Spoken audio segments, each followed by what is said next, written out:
Hi, who are you and what's your role? My name is Mrs. Urich, and I'm the Student Support Behavior Specialist at the middle school. It's a mouthful. It is. We're here today to ask you about some questions about panic attacks, how you recognize it, how to cope with it, and how you know if like a student who walks in and has it. Okay. So the first question we have for you is, how do you know when a student comes in and like you just kind of know that they might have panic attacks? I think the panic attacks is kind of hard to see unless they're in an active one. So a lot of times if a student is in an active panic attack, I can tell because they're having a hard time breathing. A lot of times their breath will be very quick and rapid and hard for them to catch their breath, and usually they'll be kind of looking around the room. So a lot of times I have a hard time making eye contact with somebody while they're in.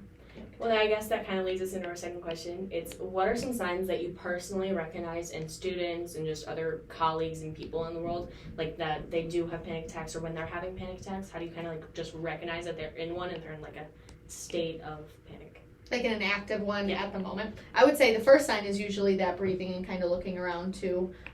Sometimes you see a little bit of paranoia too, kind of being super aware of everything going on around you and looking for, any threats that are coming towards you, even though they might not be real threats. Sometimes we perceive those when we're in the middle of a panic attack. And then difficulty talking too, if they're having a hard time talking or complaining of physical symptoms. So like if they're saying they have like a really bad headache and they're also having a hard time breathing, or they're having a really bad stomach ache and also having a hard time breathing usually, or dizzy. Yeah.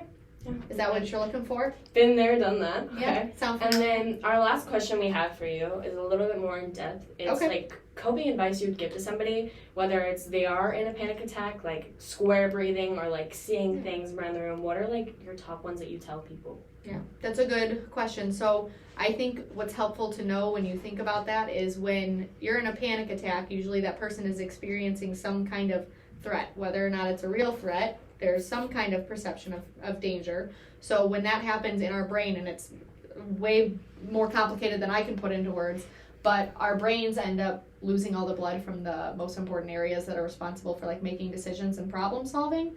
And so the most important thing you can do is some kind of coping strategy that will get blood back up to your brain so you can make decisions and think through the situation. So a lot of times some kind of structured breathing. I like square breathing. My favorite that I usually tell people is 4-7-8 breathing, which is where you take a deep breath in through your nose for 4, and you hold your breath for 7, and then breathe out for 8 seconds, just because that holding your breath, whether or not it's 7 seconds, isn't really important.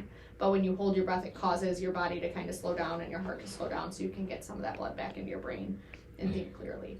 I also like to use a grounding technique. Have you guys ever heard of grounding? Yeah. Before?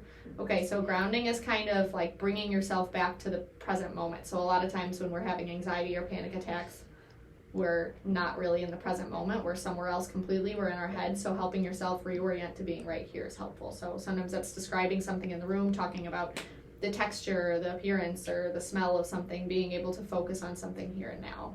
It's usually what I'll say. And the last thing I'm going to ask you is advice. Like if someone's coming to you seeking advice, like, I don't want this to happen to me anymore, what do I do? But they can't seem to get rid of it. What's the advice you would give to that person? Saying they don't want the anxiety. They don't want it anymore. They're tired of it. The panic? They think it's a hassle.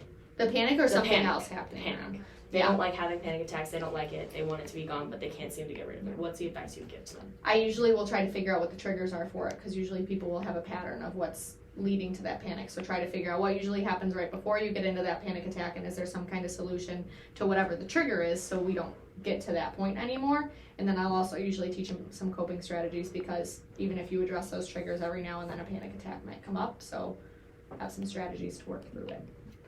Thank you. That's all. You're welcome.